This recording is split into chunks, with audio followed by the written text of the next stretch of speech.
Ciao! Kamusta mga kaibigan? Welcome sa Lesson 3 ng Italian para sa mga Pinoy at sa Italian na rin. Ngayon, matutunan natin ang mga kulay sa Italian.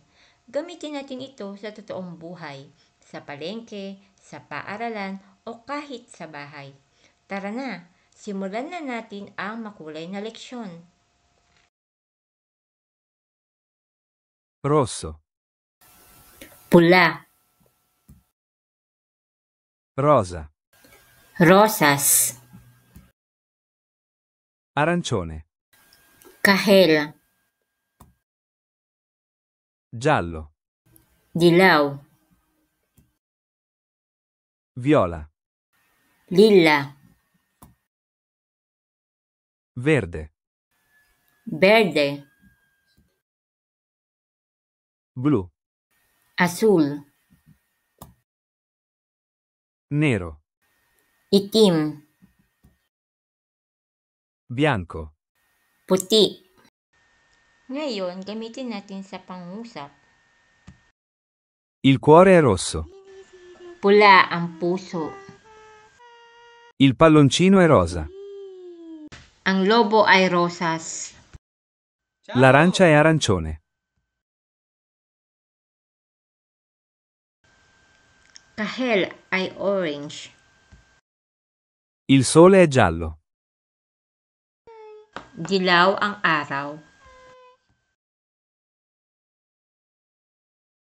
l'uva è viola, ang ubas ay ube, l'albero è verde, ang puno ay berde, lo zaino è blu, asul ang bag, il gatto è nero, itim ang pusa, la neve è bianca, puti ang niebe,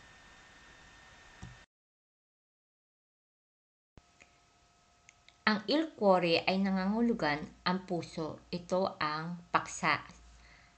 Ang e ay pag-ugnay ay na nag-uugnay sa paksa at panaguri.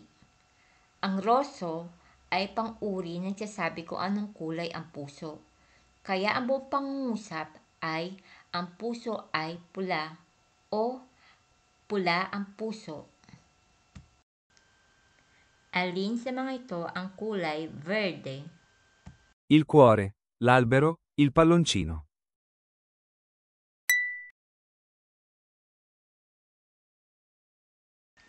Alin sa mga ito ang kulay nero?